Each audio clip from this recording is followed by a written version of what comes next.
சொத்து வரி உயர்வு, குடிநீர் வரி உயர்வு, வாடகை வரி 18% என வசூல் வேட்டை நடத்தி வரும் திருப்பூர் மாநகராட்சி பகல் கொள்ளை அடிப்பதாக பாஜகவின் மாநில ஒருங்கிணைப்பு குழு தலைவர் ஹெச் ராஜா தெரிவித்துள்ளது பரபரப்பை ஏற்படுத்தியுள்ளது.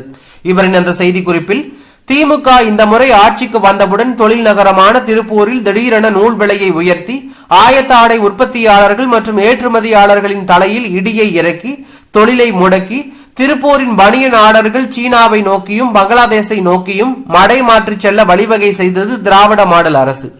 கடந்த 3 ஆண்டுகளாக மாநில அரசின் எந்த உதவியும் ஆதரவும் இல்லாத நிலையில் பல்வேறு இன்னல்களுக்கு மத்தியில் போராட்டமான வாழ்க்கை என்பது போல வைராக்கியத்தோடு இயங்கி வந்த பனியன் தொழில் நிறுவனங்களை அச்சுறுத்தலுக்கு ஆளாக்கும் வகையில் இந்த தொழில் இனி இருக்கவே கூடாது என்கின்ற எண்ணத்தோடு எஞ்சி இருக்கும் பனியன் உற்பத்தி கூடங்களையும் மாநகராட்சி வரி உயர்வு மூலம் இழுத்து மூடி ஒட்டுமொத்த பனியன் ஆர்டர்களையும் அந்நிய நாடுகளுக்கு முற்றிலுமாக கொண்டு செல்ல மறைமுகமாக வேலை பார்த்து வரும் திமுகவின் தொழில் விரோத போக்கு கண்டிக்கத்தக்கது.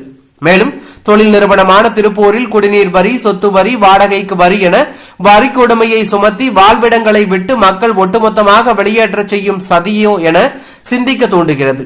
வெளியூர்களில் இருந்தும் வெளி மாவட்டங்களில் இருந்தும் குடும்பத்தோடு வந்து தங்கி பணிபுரியும் குடும்பங்கள் 18% வாடகை வரி உயர்வால் வீட்டு வாடகை உயரும் போது அவர்களின் வாழ்வாதார நிலை என்னவாகும் என்பது குறித்து சிறிதேனும் சிந்திக்காமல் இப்படி ஒரு வரி உயர்வை அமல்படுத்தி இருக்கும் திமுக அரசையும் திருப்பூர் மாநகராட்சியும் என்ன சொல்லி கண்டிப்பதென்றே தெரியவில்லை.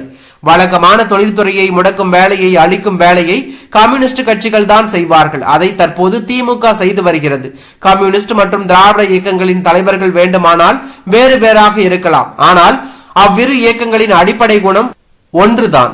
திருப்பூர் மாநகராட்சியின் வரி உயர்வு அறிவிப்பை எதிர்த்து ஜனநாயக அறப்போராட்டத்தை திருப்பூர் மாநகராட்சி மாமன்றத்தில் தொடங்கியுள்ள பாரதிய ஜனதா கட்சியின் திருப்பூர் மாநகராட்சி மாமன்ற உறுப்பினர்கள், அன்பு சகோதரர்கள், பாஜக மாவட்ட பொதுச் செயலாளர் தங்கராஜ் மற்றும் பாஜக மாவட்ட பொருளாளர் குணசேகர் ஆகிய இருவருக்கும் தமிழ்நாடு பாஜக சார்பில் எனது மனமார்ந்த வாழ்த்துக்களை தெரிவித்துக் கொள்கிறேன் என்று ஹெச் ராஜா தெரிவித்துள்ளது பரபரப்பை ஏற்படுத்தியுள்ளது.